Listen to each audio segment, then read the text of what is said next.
Hoy concluimos nuestra miniserie Jonás cuando Dios persigue sin tregua. Es una miniserie donde hemos podido apreciar la hermosura de nuestro Dios. Porque hemos podido ver que Dios se apiada de personas que pertenecen a todo pueblo, a toda lengua, a toda raza, a toda nación, a lo largo de todo el mundo. No solo a la gente que se parece a nosotros. Dios no solo se apiada de los latinoamericanos, Dios no solo se apiada de los americanos. Dios se apiada de gente de todo el mundo. Y también hemos podido ver en este libro que cuando los que somos parte del pueblo de Dios, mostramos el lado feo de nuestros corazones. Cuando los que somos parte del pueblo de Dios mostramos el lado oscuro de nuestros corazones, pues Dios nos deja de querer. Estoy tratando de ver quién está despierto. Se supone que alguien me diga que no. ¿Verdad que no? Gente, cuando nosotros mostramos la oscuridad de nuestros corazones, si somos parte del pueblo de Dios, Dios no nos abandona como lo merecemos. Él no nos abandona, sino que de la misma manera que Él dispuso un gran pez para Jonás, Dios puede utilizar cualquier medio, aún el mundo natural a nuestro alrededor, para que nos demos cuenta que nosotros necesitamos la misericordia de Dios igual que cualquier otra persona. Y bueno, hemos visto también en este libro que cuando Dios envía su mensaje de salvación para el rescate de las almas, gente, no hay quien pueda detener ese mensaje. Ese mensaje es imparable. Hoy vamos a llegar al final de este libro y vamos a ver la hermosura de un Dios que muestra paciencia y compasión hacia un profeta rebelde y endurecido. Un profeta que estaba tan lleno de odio en contra de los ciudadanos de Nínive que antes de ver a Dios perdonarlos y salvarlos prefería estar primero muerto. Así que les voy a pedir que busquen en sus Biblias en Jonás 4. Vamos a estar cubriendo ese capítulo completamente, todos los 11 versos de Jonás 4. Como les he dicho en semanas pasadas, esta historia de la vida real es tan conocida dentro de nuestro folclore que pues yo no tengo que pasar tanto trabajo recordándole los detalles a ustedes. Dios ordena al profeta Jonás a que proclame en contra de la capital de un país enemigo. Nínive era la capital de Asiria, los asirios no eran amigos de los israelitas. Dios ordena que Jonás vaya a Nínive, que es hoy en día Mosul, en Irak.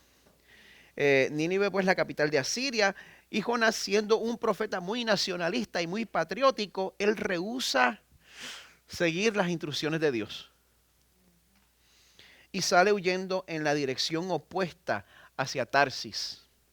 Pero allí Dios lo intercepta. Dios lo intercepta en el mar Mediterráneo, enviando una tormenta que lo deja, bueno, primero hundiéndose en el mar y segundo dentro del vientre de un gran pez. Y una vez se encuentra en esa situación, pues entonces él se desespera y hace una oración dentro del vientre del pez, en la cual pues él muestra pues como que cierto grado de arrepentimiento. Y después de esa oración, Dios ordena al gran pez que vomite a Jonás en la playa. Y si recuerdan el domingo pasado, después de eso, pues Dios instruye a Jonás por segunda vez a ir a Nínive con ese mensaje que le iba a dar. Y cuando llega a Nínive vemos que ese mensaje que Dios le da a Jonás es sencillo. Un mensaje que en el original hebreo son solamente 5 palabras. 40 días más, Nínive destruida. Ese era el mensaje. No había mucha contextualización, no había muchas anécdotas, no había muchas ilustraciones. Pero como el poder para cambiar las almas no se encuentra en la elocuencia del predicador, sino en el Dios del mensaje, ¿verdad? Ese mensaje pues termina siendo suficiente como para resultar en un arrepentimiento y en un ayuno masivo del pueblo entero, niños, adultos, desde la clase más pobre hasta el mismo rey. Y entonces el último verso del capítulo que cubrimos el domingo pasado, el capítulo 3, termina así. Jonás 3:10 dice, cuando Dios vio sus acciones que se habían apartado de su mal camino, entonces Dios se arrepintió del mal que había dicho que les haría y no lo hizo. Así que quiero invitarlos ahora a leer conmigo en Jonás 4 y vamos a ver juntos cómo el profeta Jonás celebra el éxito masivo de su campaña evangelística. Así dice la palabra del Señor, estoy leyendo de la Nueva Biblia de las Américas, dice así, Jonás 4. Pero esto desagradó a Jonás en gran manera y se enojó. Y oró al Señor. Señor, ¿no era esto lo que yo decía cuando aún estaba en mi tierra? Por eso me anticipé a huir a Tarsis. Porque yo sabía que tú eres un Dios clemente y compasivo, lento para la ira y rico en misericordia y que te arrepientes del mal anunciado. Y ahora, oh Señor, te ruego que me quites la vida porque mejor me es la muerte que la vida. Y el Señor dijo, ¿tienes acaso razón para enojarte? Entonces salió Jonás de la ciudad y se sentó al oriente de la misma. Allí se hizo un cobertizo y se sentó bajo la sombra de él hasta ver qué sucedería en la ciudad. Y el Señor Dios dispuso que una planta creciera sobre Jonás para que hiciera sombra sobre su cabeza y lo librara de su incomodidad. Y Jonás se alegró grandemente por la planta. Pero al rayar el alba del día siguiente, Dios dispuso que un gusano atacara la planta y ésta se secó.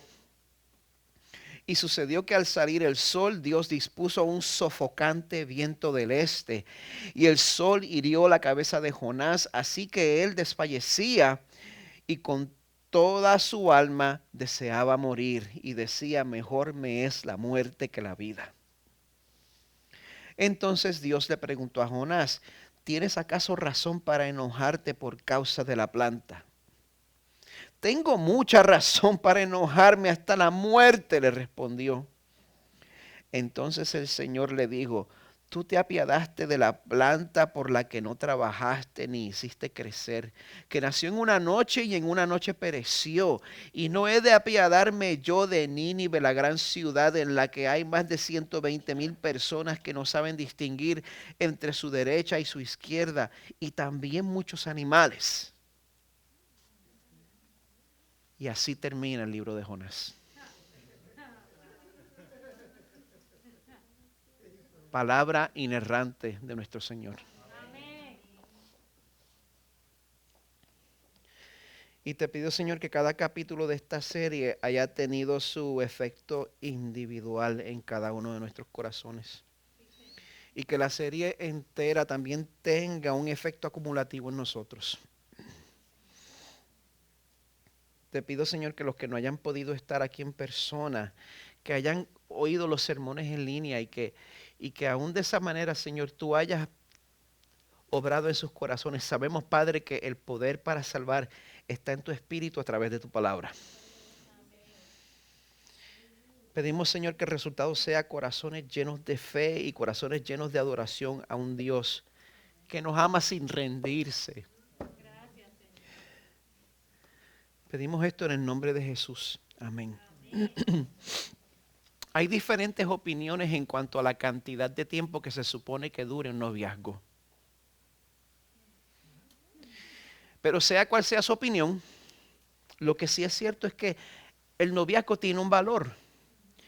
El valor de un noviazgo está en tener suficiente tiempo para uno poder observar a la pareja y ver cómo esa persona con quien posiblemente uno va a pasar el resto de su vida, ver cómo esa persona reacciona no a situaciones fáciles, no a situaciones placenteras, sino ante situaciones estresantes y desafiantes. Eso es lo que tú quieres ver. Si tú estás en una relación con una persona, tú quieres ver cómo esa persona reacciona ante problemas. ¿Por qué? Bueno, gente, porque es trágico que uno entre en el pacto del matrimonio para entonces darse cuenta que esa persona a quien uno le ha prometido la vida no tiene las herramientas necesarias para reaccionar ante las dificultades de la vida. Ver que esa persona con quien te casaste pues es una persona que ante los problemas se colapsa o reacciona con inmadurez o reacciona con rabia. Entonces uno se ve en ese tipo de situación donde tú crees que conocías a tu esposo, tú crees que conocías a tu esposa, pero la realidad es que esa persona es muy diferente a la imagen que te había presentado al principio. No quiero oír a nadie diciendo amén, porque entonces tu esposo o tu esposa se va a sentir mal. Digan amén el resto, pero en esta parte quédense calladitos. Exacto. Ok. Pues, ¿qué sucede? En el pasaje de hoy, el problema no lo tiene Dios, porque Dios no peca, Dios es perfecto, ¿verdad que sí? Amén. Quiero que sepan eso. Pero Jonás siente que se encuentra en un dilema, porque Jonás se está dando cuenta que el Dios que él ha adorado toda su vida es diferente a este Dios que está encontrando ahora. El Dios que él creía que conocía es diferente al Dios verdadero. Y ese Dios verdadero le ha estado virando la vida al revés a lo largo de este libro. Jonás se está dando cuenta que a lo largo de toda su vida él ha tenido un concepto errado de Dios. Y si esto le puede pasar a un personaje de la Biblia, estamos hablando de un profeta del Señor a quien el Señor le hablaba directamente, alguien cuyo nombre se usó para un libro de la Biblia. Si esto le puede pasar a un profeta, a un personaje de la Biblia, te puede pasar a ti. Es posible que después de todos estos años tu idea de Dios esté incorrecta.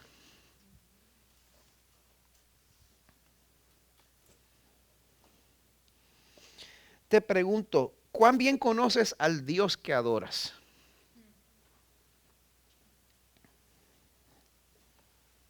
Es de suma importancia hacerse esa pregunta porque cuando Jonás se dio cuenta de cómo Dios era de verdad, pues Jonás llegó a la conclusión que ese Dios era tan diferente al Dios que él prefería en su corazón, que él decidió que para ese Dios verdadero no valía la pena vivir. Él no quería ya ni vivir. No estoy exagerando. Por ejemplo, Jonás decía, bueno, primero muerto que adorar a un Dios que perdona a mis enemigos. Si usted recuerda el sermón del domingo pasado, terminamos el capítulo 3 con la campaña evangelística más exitosa de la historia. Un país entero se arrepintió y se volvió a Dios. Ni Gille Ávila, ni Luis Palau, ni Billy Graham en sus mejores años pudieron obtener ese tipo de resultados. Y no tenemos gente que se convirtió de mentira. Pues, ¿qué sucede? ¿Cómo uno reacciona a eso? Pues cualquier persona dentro de sus cabales estaría celebrando al ver semejante milagro de gracia. Sin embargo, el primer verso del capítulo 4 nos dice que esto desagradó a Jonás en gran manera y se enojó.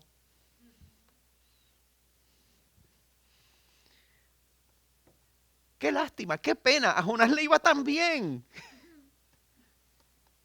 Parecía que él había aprendido su lección. Pero aquí podemos ver que en el fondo de su corazón, Jonás había decidido someterse al mandato de Dios con tal de que las cosas salieran como él quería.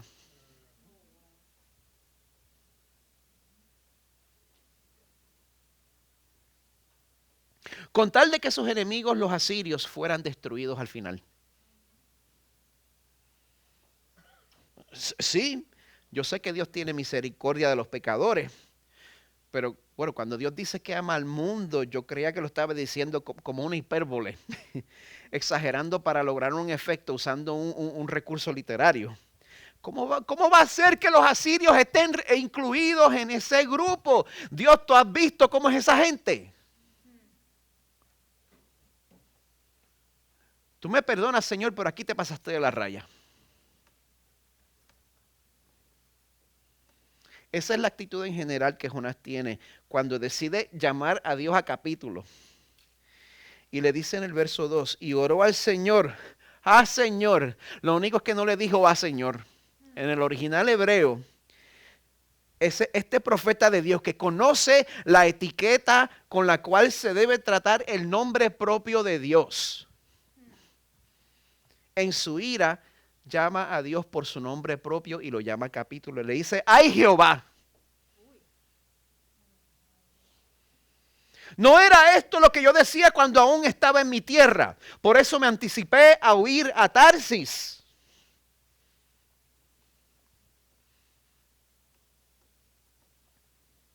Preste atención a las siguientes palabras, porque aquí es que se revela lo que está sucediendo en el corazón de Jonás.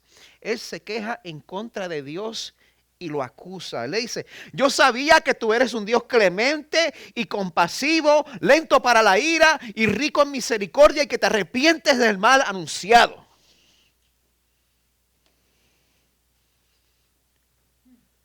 Usted se da cuenta de cómo Jonás está usando algo positivo del Señor, pero de una manera acusatoria. Bueno, aquí Jonás está refiriéndose a una sección en Éxodo 34 que compartimos durante nuestro tiempo de adoración. Es una sección en Éxodo 34 donde Dios le muestra el reflejo de la gloria de sus espaldas a Moisés. Y cuando Dios se manifiesta, se identifica a sí mismo diciéndole a Moisés en Éxodo 34, 6 y 7. El Señor, Dios compasivo y clemente, lento para la ira y abundante en misericordia y verdad, que guarda misericordia a millares, el que perdona la iniquidad, la transgresión y el pecado. Pero hay una sección que Jonás no incluye cuando se queja con el Señor. Jonás no incluye el resto de lo que dice el Señor. El Señor, cuando se está identificando, también dice, no tendrá por inocente al culpable. Castiga la iniquidad de los padres sobre los hijos y sobre los hijos de los hijos hasta la tercera y cuarta generación.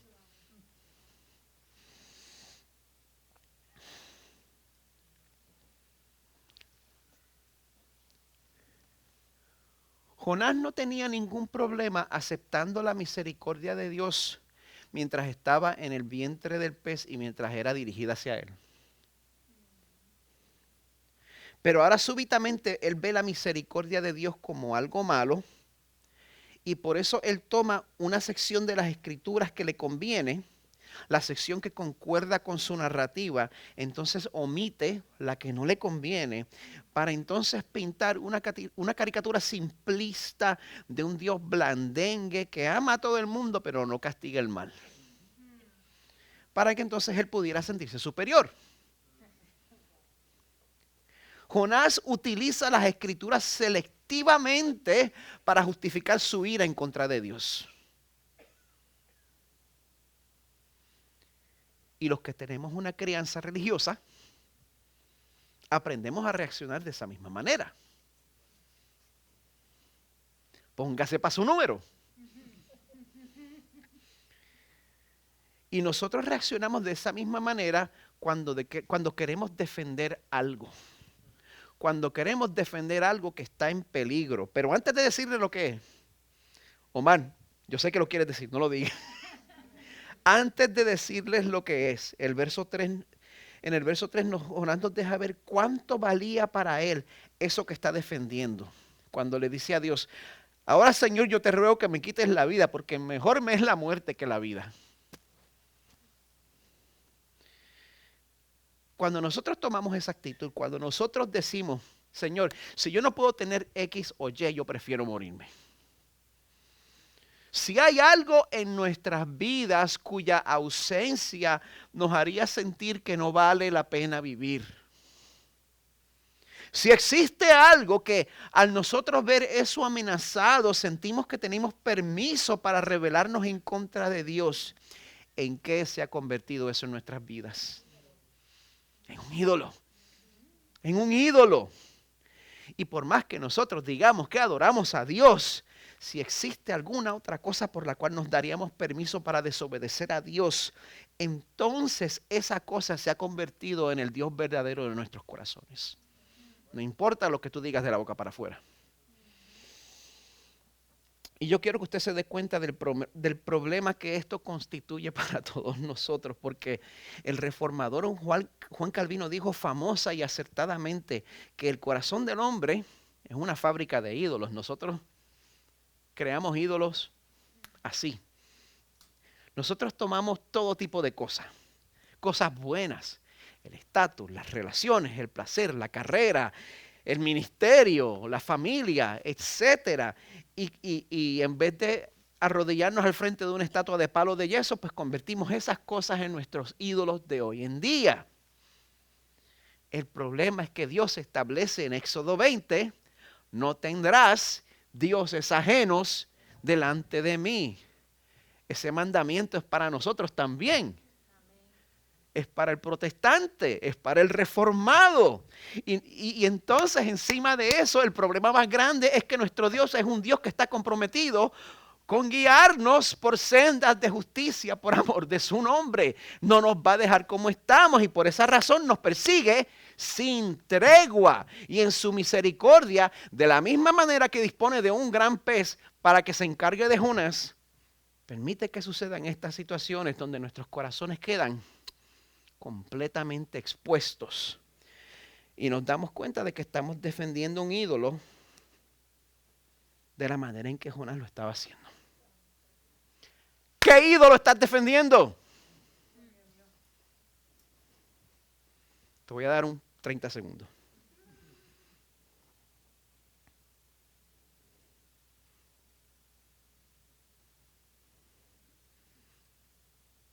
Ustedes creen que yo estoy diciendo esto en chiste, ¿no? En verdad.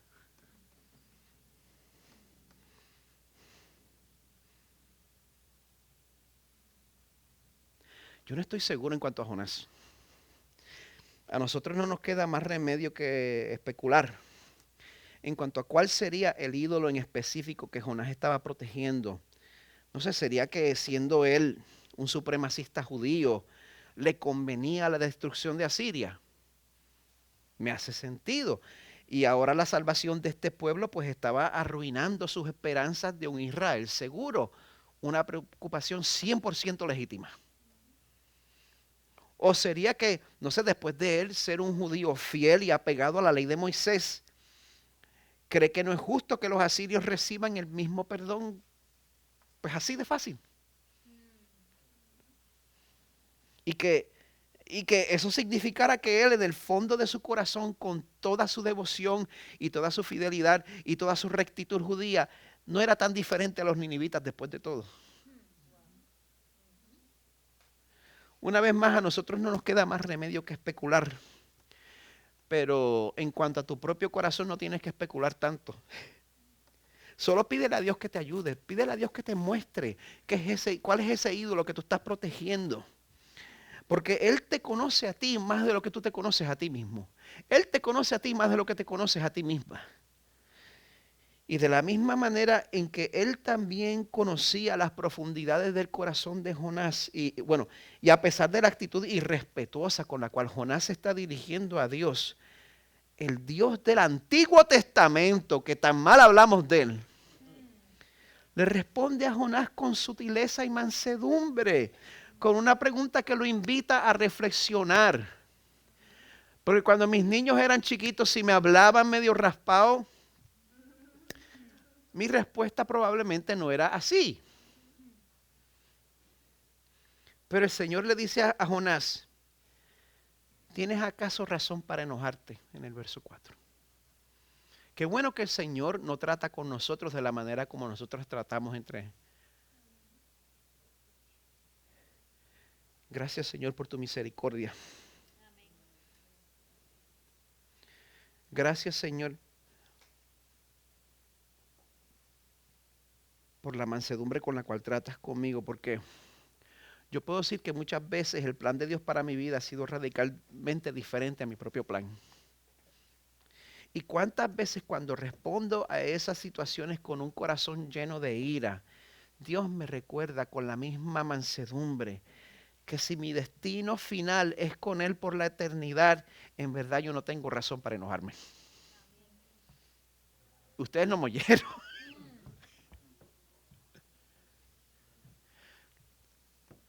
No importa lo que estés pasando, si tu destino final es con Él por la eternidad,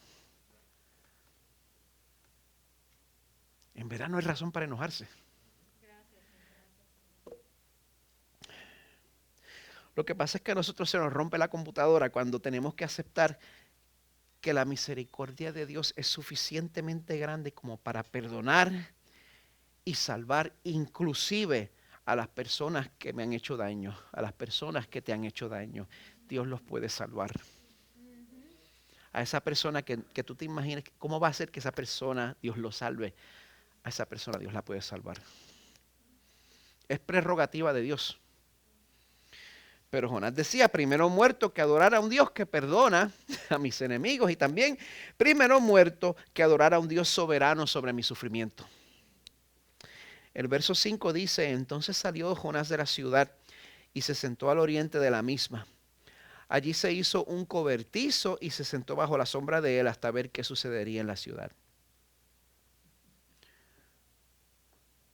Jonás sabía lo que Dios había decidido ya.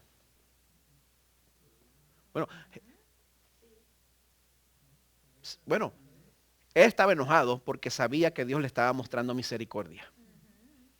A pesar de eso, a pesar de que de alguna manera la decisión de Dios se sabía en este punto, Jonás todavía alberga esperanza en su corazón de que a última hora los ninivitas rescindan su arrepentimiento y que él pudiera tener asientos de palco para ver la destrucción de Nínive de la misma manera que uno ve los fuegos artificiales en Epcot a las 9 de la noche.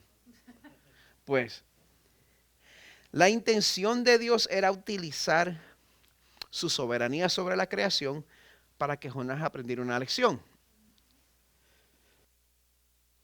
Dice el verso 6, y yo quiero que noten estas dos palabras cada vez que sucedan. Y el Señor Dios dispuso que una planta creciera sobre Jonás para que hiciera sombra sobre su cabeza y lo librara de su incomodidad. Y Jonás se alegró grandemente por la planta. Una instancia de gracia común. Y me imagino a Jonás en ese momento. No, por fin ya era hora de que algo me saliera bien. Las emociones de Jonás parecen ser extremas. O él se alegra grandemente o se quiere morir. Él no sabe lo que es el medio. Jonás le viene bien un poquito de litio, pero bueno, esa es otra conversación para otro día. Volvamos a la trama, porque Dios tiene un giro para nosotros aquí, me perdonan. Dice el verso 7, al rayar el alba del día siguiente, ¿sabe qué? Dios dispuso que un gusano atacara la planta y ésta se secó. Voluntad del Señor. Y como si eso no bastara, sucedió que al salir el sol, Dios dispuso un sofocante viento del este. ¿Cuál era el propósito de Dios al disponer de esa manera con la naturaleza? Bueno, vemos el efecto en el resto del verso 8. El sol hirió la cabeza de Jonás, así que él desfallecía y con toda su alma deseaba morir y decía, mejor me es la muerte que la vida. Así que tenemos a Jonás sintiéndose suicida una vez más.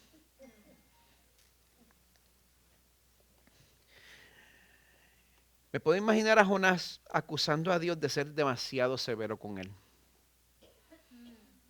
En buen puertorriqueño, Señor, dame un break.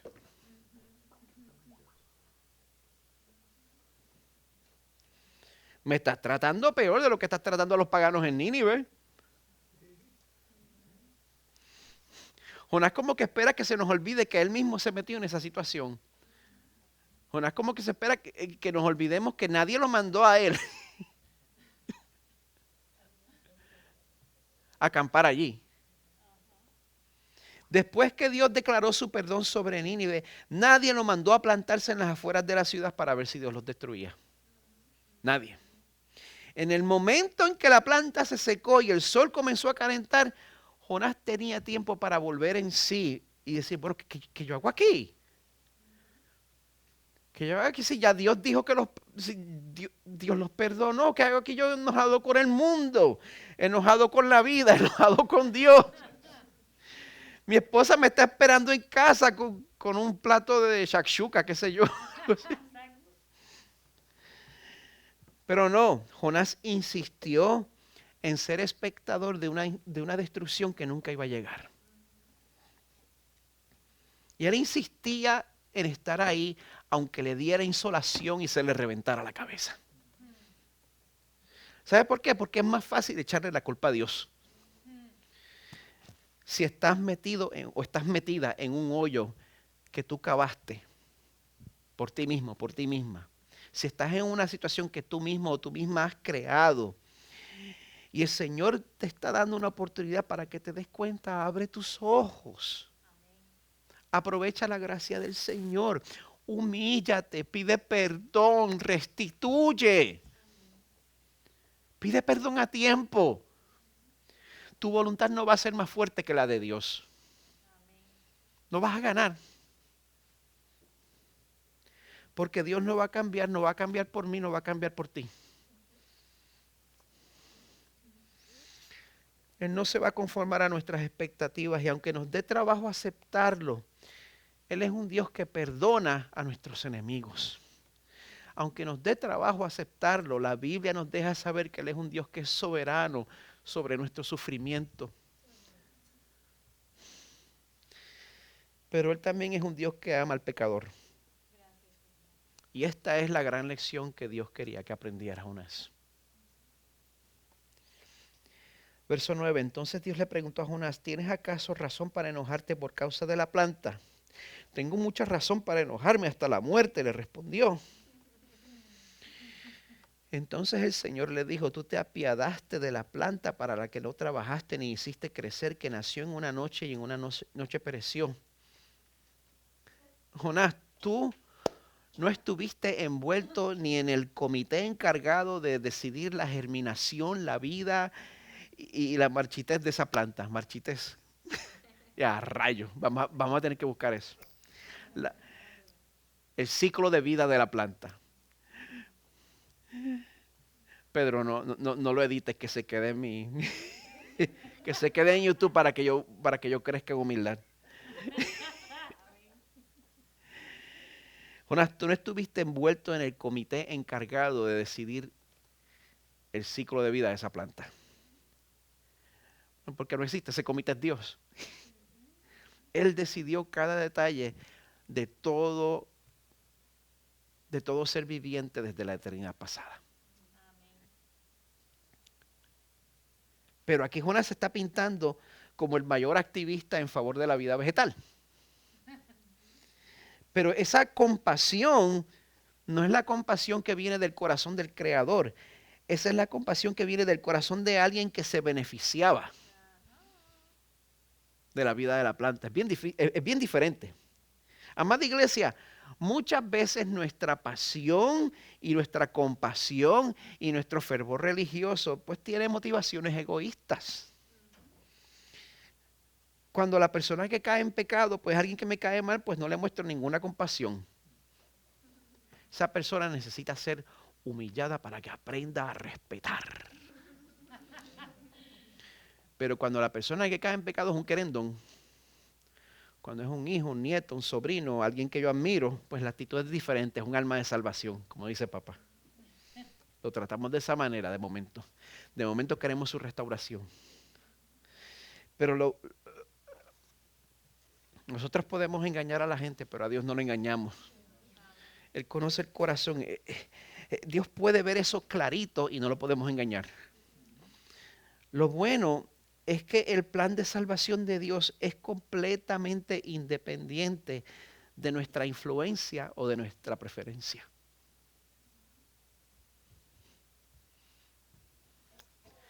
El plan de salvación del Señor es 100% independiente de tu influencia y de tu preferencia.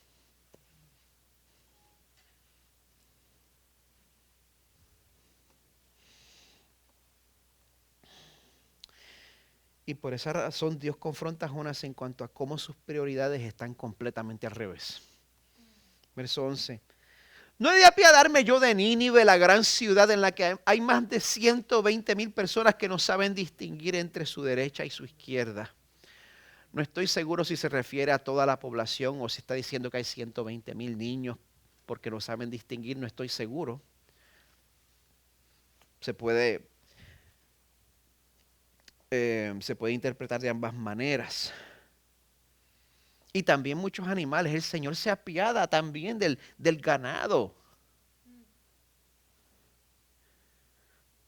Nosotros queremos escoger quiénes toman parte en el reino de Dios y quiénes no.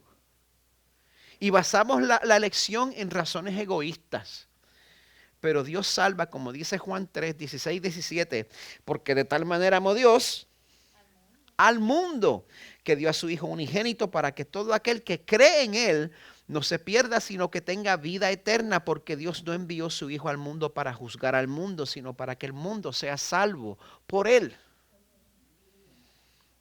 Y esa misma misericordia que salva al ninivita es la misma misericordia que me salva a mí, es la misma misericordia que te salva a ti. Te lo voy a decir como buen puertorriqueño, el que tú seas pentecostal, bautista, presbiteriano, reformado, complementarista, republicano, demócrata, no tiene nada que ver.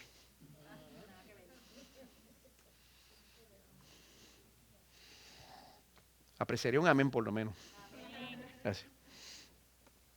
Vamos a preguntarnos, ¿qué hace que yo me crea más digno de la salvación que otra persona?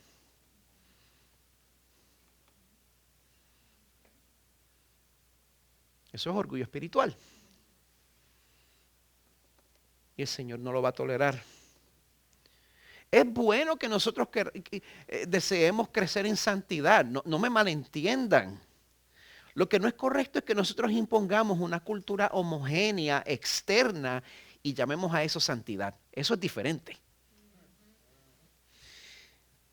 Recuerde que el pueblo por el cual Jesús murió excede las categorías externas y culturales con las cuales nos sentimos cómodos. Y Dios está comprometido con mostrarnos a nosotros que la iglesia occidental no define lo que es la rectitud. Porque la verdad es que a la hora de la verdad todos somos como los ninivitas. Sabemos lo suficiente como para meternos en problemas, pero la verdad es que en lo que importa no sabemos distinguir entre nuestra mano izquierda y derecha. Necesitamos que el Señor nos rescate de nuestra ignorancia. Jonás no tenía compasión por ese pueblo que, pues en medio de su maldad, más bien eran ignorantes. Eso es lo que dice el Señor. No pueden distinguir entre su izquierda y su derecha. Son ignorantes. No saben. Dios tiene compasión del ignorante. Jonás no tenía compasión del ignorante. Pero Jesús, el Jonás perfecto, tuvo compasión del ignorante. Jesús lloró por Jerusalén en Lucas 19. Cuando Jesús se acercó al ver la ciudad, lloró sobre ella diciendo, si tú también hubieras sabido que en este día lo que conduce a la paz, pero ahora está oculto a tus ojos. Jesús lloró por el ignorante. Y cuando Jesús fue crucificado, su primera oración al Padre fue la siguiente: Padre, perdónalos, porque no saben lo que hacen. Si para yo recibir el perdón de mi Señor me tengo que identificar como ignorante, voy a ser el primero en fila. Así que si esta mañana tú te has refugiado en el sacrificio de Jesús, yo quiero que sepas que Jesús te está haciendo la misma pregunta con la cual cierra el libro de Jonás. Si yo te he mostrado misericordia a ti, ¿no debería mostrársela también a los demás? ¿No deberías tú? Los invito a responder a ese amor increíble participando en la mesa del Señor. El equipo de adoración puede pasar.